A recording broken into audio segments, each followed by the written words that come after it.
Hello guys, अगर आप अभी तक प्राइवेटाइजेशन, डिसइन्वेस्टमेंट, स्ट्रेटेजिक डिसइन्वेस्टमेंट यानी कि संपत्ति मुद्रीकरण, विनिवेश, रणनीतिक निवेश और निजीकरण जैसे शब्दों से परेशान हैं तो आज आपके लिए वीडियो बहुत यूजफुल होने वाला है। स्पेशली अगर आपके किसी भी एग्जाम में इकोनॉमिक्स का पोर्शन आता है तो ये वीडियो आपके लिए बहुत यूजफुल होने वाला है। इसमें आज हम इन चारों टॉपिक्स को क्लियर कर लेंगे। Asset monetisation, disinvestment, strategic disinvestment and privatisation यानी कि संपत्ति मुद्रीकरण, विनिवेश, रणनीतिक निवेश एंड निजीकरण।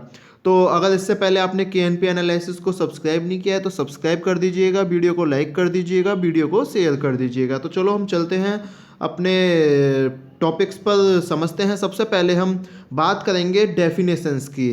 तो एसेट मोनेटाइजेशन क्या होता है हम बात करते हैं। सबसे पहले एसेट मोनेटाइजेशन, ठीक है। देखो एसेट मोनेटाइजेशन क्या होता है। एसेट मोनेटाइजेशन होता है, मान लो आपके पास एक घर में कोई कमरा था, ठीक है, एक कमरा था, है ना। वो आपने थोड़े दिन के लिए किसी और को दे दिया, थोड़े दिन के लिए किसी और को दे दिया, यानी कि दूसरा बंदा उस कमरे को यूज करेगा, ठीक है। तो अब लेकिन आप मान लो वो बंदा चला गया, ठीक है, खाली करेगा जितने भी टाइम के लिए दिया, उसके बाद वो कमरा आपका हो गया, है ना।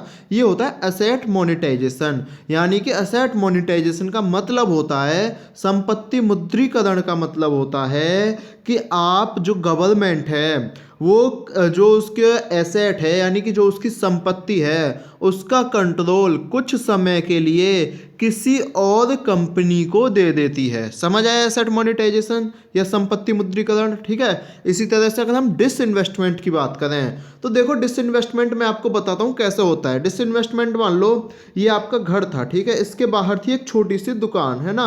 अब आपने बोला भाई दुकान हम तो करनी थी, आपने दुकान बेच दी 20 लाख की, ठीक है, ये दुकान बेच दी 20 लाख की, है ना। लेकिन घर तो आपका था, यानी कि 51, दुकान का मान लो 2% एरिया था, वो आपने बेच दिया, ठीक है। तो ये होता है डिसइन्वेस्टमेंट, यानी कि गवर्नमेंट जो है उस अपने हिस्सेदारी का थोड़ा सा हिस्सा वो बेच देती है, ठीक है। इसका मतलब लेकिन उसके पास 51% से ज़्यादा हिस्सा, ज़्यादा शेयर रहना चाहिए, किसके पास, गवर्नमेंट के पास। इसका मतलब वो ज़्यादा से ज़्यादा कितना बेच सकती है, 49%, ठीक है, मैक्सिमम 49% वो बेच सकती है। देखो एसेट मोनेटाइजेशन में होता है कुछ समय के लिए देना, ना कि बेचना। डिसइन्वेस्टमेंट में होता है कुछ हिस्सा बेच देना लेकिन 51% से कम बेचना, ठीक है। अब इनके एग्जाम्पल वगैरह हम समझेंगे। Asset monetisation, ownership and rights, यानी कि इस पर कब्जा किसका रहेगा भाई, उसके बाद अगर मान लो दे दिए तो कब्जा किसका, है ना, who will be on that. तो इसके बारे में अगर बात करें तो एसेट मोनेटाइजेशन पे देखो ऑनरशिप यानी जो मालिक है, एसेट मोनेटाइजेशन में गवर्नमेंट ही रहेगी।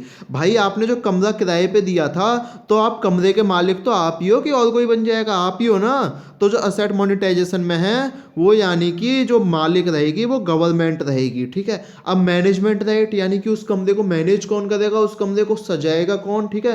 एसेट मोनेटाइजेशन में उस संपत्ति को सजाएगा कौन, जो गवर्नमेंट ने दे दी है। तो भाई उस संपत्ति को जिस बंदे को आपने दिया है, जिस एंटिटी को आपने दिया है, जिस प्राइवेट एंटिटी को आपने दिया है, वो उसे मतलब उसकी डेली डेली व्यवस्था करेगी, उसका डेली डेली जो रूटीन है, daily daily expenditure, daily daily spending जो भी होगा वो किसके साथ रहेगा, उस प्राइवेट एंटिटी के साथ। कब तक, जब तक भैया उसको आपने जितने टाइम के लिए दिया है। एग्जाम्पल देख लेते हैं इसका, बेस्ट एग्जाम्पल है इसका national highway authority of India. National highway authority of India में क्या होता है, देखो ये तीन चार तरह के होते हैं, जैसे बिल्ड, ऑपरेट, ट्रांसफर, ठीक है, OTP होता है एक, है ना। ये जो 3-4 तरह के होते हैं, यानी कि क्या होता है, मान लो आपने एक national highway authority of India बनाया, बोला भाई आप इस पर टोल टैक्स कलेक्ट कर लो, जब तक तुम्हारा टोल टैक्स पूरा हो जाए उसके बाद ये हमें वापस दे देना, ठीक है। तो यानी था किसका रोड, गवर्नमेंट का। काम कौन कर रहा है इस समय, जो टोल टैक्स वाली कंपनी है, प्राइवेट कंपनी। बाद में किसको देना पड़ेगा, गवर्नमेंट को। ये हो गया एसेट मोनेटाइजेशन। अब आप डिसइन्वेस्टमेंट भी समझोगे तो देखो डिसइन्वेस्टमेंट में जो ऑनरशिप होती है वो तो गवर्नमेंट की होती है, यानी कि 51% से ज़्यादा अगर शेयर किसी का होता है तो वो उसे हम ऑनर बोलते हैं, उसे मालिक बोलते हैं।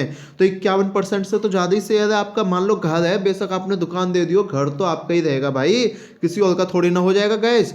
तो उसके बाद अगर आप बात करोगे जी मैनेजमेंट राइट्स किसके पास रहेंगे, यानी कि वो जो राइट है उसके वो किसके पास रहेंगे, तो गैस वो राइट्स भी गवर्नमेंट के ही पास रहेंगे, ठीक है। यानी कि गवर्नमेंट जो है उसके राइट्स सारे रख सकती है। आपने बेशक वो दुकान बेच दी हो लेकिन उसकी छत के ऊपर तो आप कुछ भी बना सकते हो, ठीक है। तो यानी राइट जो है उसके वो गवर्नमेंट के पास है, आपका अधिकार है कि आपको उस दुकान के साथ अब आगे क्या करना है, ठीक है। एग्जाम्पल इसका चेन्नई कॉर्पोरेशन पेट्रोलियम लिमिटेड इसका एग्जाम्पल है, ठीक है। ये national highway authority of India की आपको जगह दिख गई होगी, ऐसे होते हैं। इसके बाद आप बात अगले पॉइंट पे चलते हैं। तो गैस अगला पॉइंट है स्ट्रेटेजिक डिसइन्वेस्टमेंट, यानी कि रणनीतिक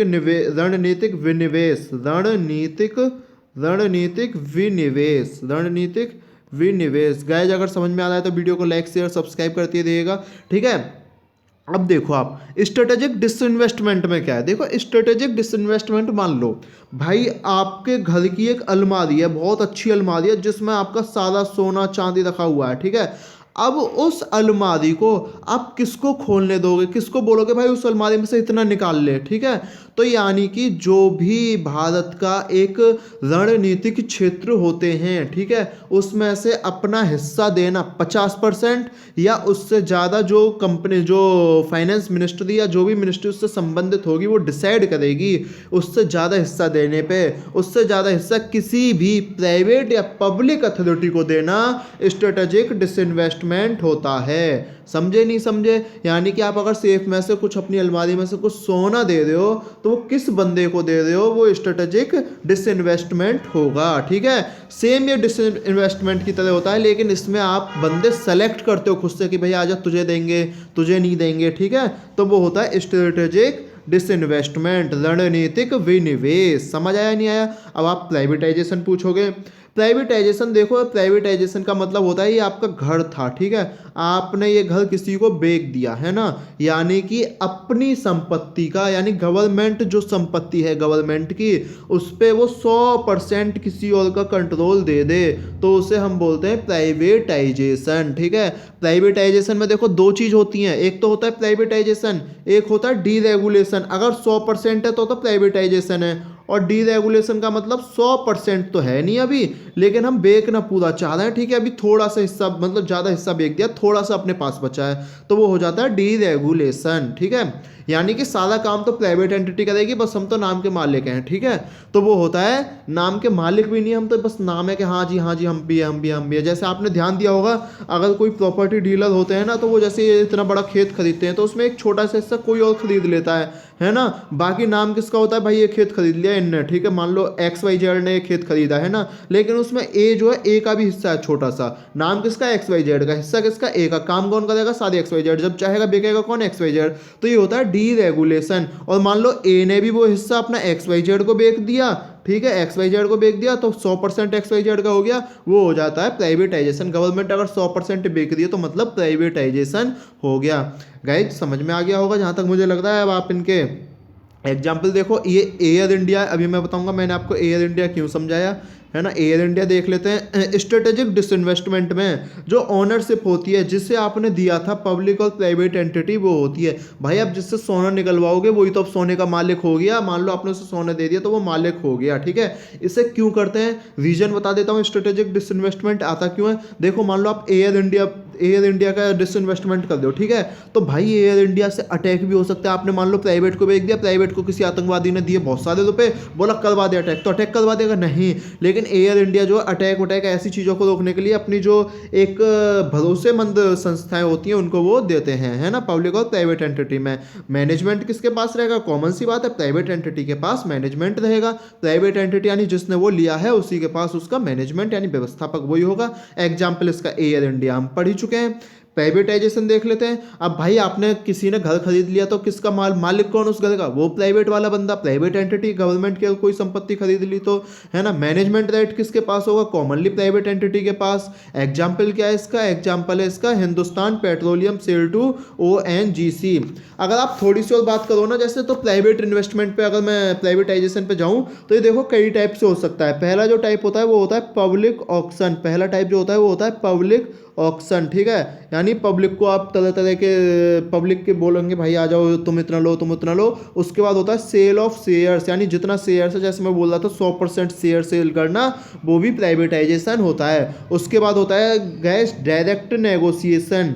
डायरेक्ट नेगोशिएशन, किसी कंपनी से बात कर लो सीधे के सीधे कि आजा बेटा तुम ले लो इस कंपनी को, ठीक है। उसके बाद होता है पब्लिक टेंडर, यानी कि पब्लिक में टेंडर उठता है, भाई जिसकी खरीदने की औकात हो वो इसे आके खरीद लो, ठीक है, पब्लिक टेंडर।